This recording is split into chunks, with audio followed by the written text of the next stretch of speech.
The history of the Jews of France deals with the Jews and Jewish communities in France. There has been a Jewish presence in France since at least the early Middle Ages. France was once a center of Jewish learning, but persecution increased as the Middle Ages wore on, including multiple expulsions and returns. Later on, during the French Revolution, France was the first country in Europe to emancipate its Jewish population. But antisemitism remained an issue despite legal equality, as illustrated in the Dreyfus affair of the late 19th century. During World War II, 75% of the Jewish population in France survived the Holocaust. France has the largest Jewish population in Europe and the third largest Jewish population in the world. The Jewish community in France is estimated from a core population of 480,000–500,000 to an enlarged population of 600,000.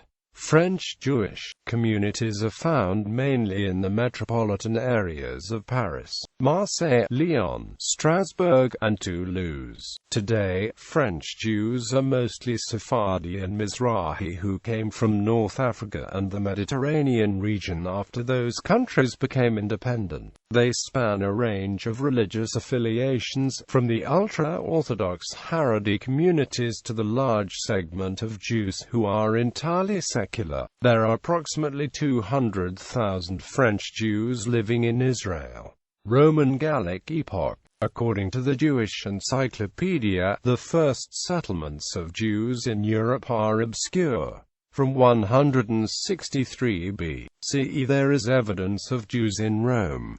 In the year 6 CE there were Jews at Vienna and Gallia Celtica. In the year 39 at Lugdunum. Further documents indicating the presence of Jews in France before the 4th century are as yet unknown. Hilary of Poitiers is praised for having fled from the Jewish society. A decree of the emperors Theodosius II and Valentinian III, addressed to Amatius, prefect of Gaul, prohibited Jews and pagans from practicing law and from holding public offices, in order that Christians should not be in subjection to them, and thus be incited to change the faith. At the funeral of Hilary, Bishop of Arles, in 449, Jews and Christians mingled in crowds and wept, while the former sang psalms in Hebrew. For the year 465 the Church took official cognizance of the Jews.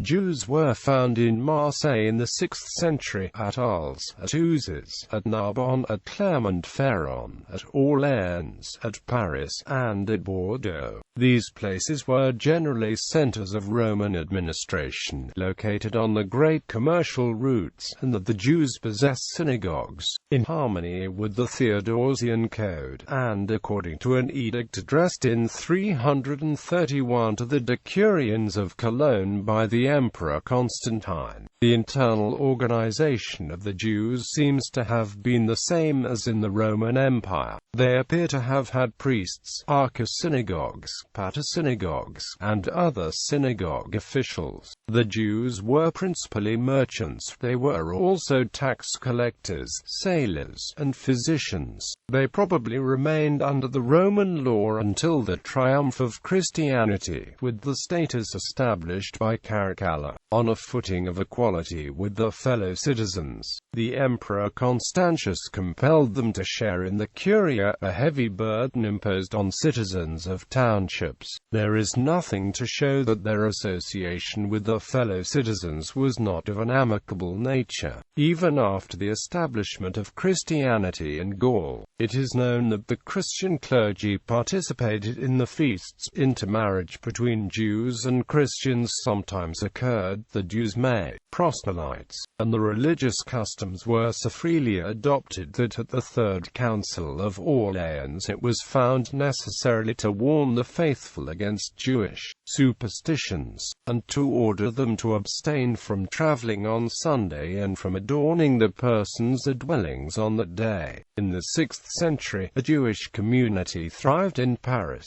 A synagogue was built on the Isle de la site, but was later torn down, and a church was erected instead. In 629, King Dagobert proposed to drive from his domains all Jews who would not accept Christianity. From his reign to that of Pepin the Short, no further mention of the Jews is found. But in the south of France, which was then known as Septimania and was a dependency of the Visigothic kings of Spain, the Jews continued to dwell and to prosper. For this epoch dates the earliest known Jewish inscription relating to France, that of Narbonne. The Jews of Narbonne, chiefly merchants, were popular among the people, who often rebelled against the Visigothic kings.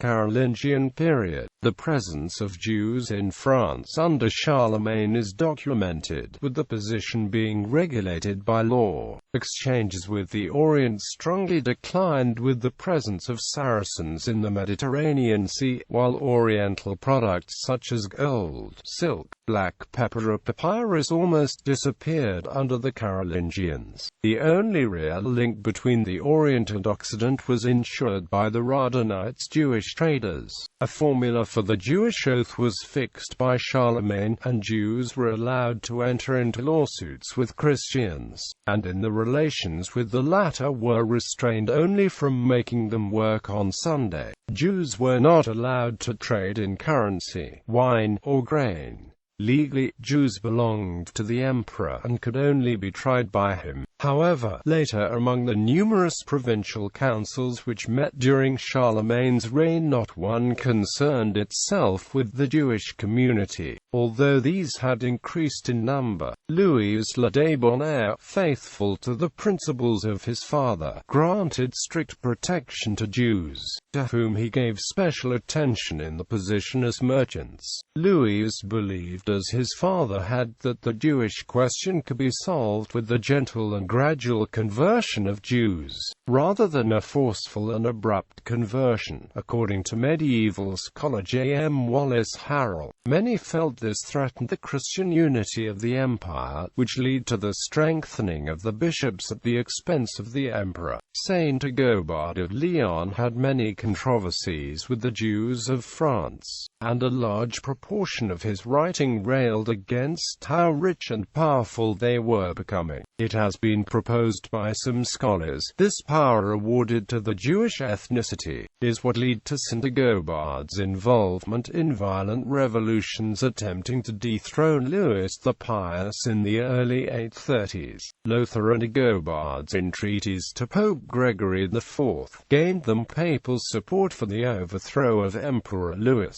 This in turn led to St. Agobard's loss of see upon Louis the Pious's return to power in 834, to the consternation of Rome. There were even unsubstantiated rumors in the period that Louis's second wife Judith was a converted Jew, when she would not accept the ordination for the first child. Jews were engaged in export trade, an instance of this being found in the Jew whom Charlemagne employed to go to Palestine and bring back precious merchandise.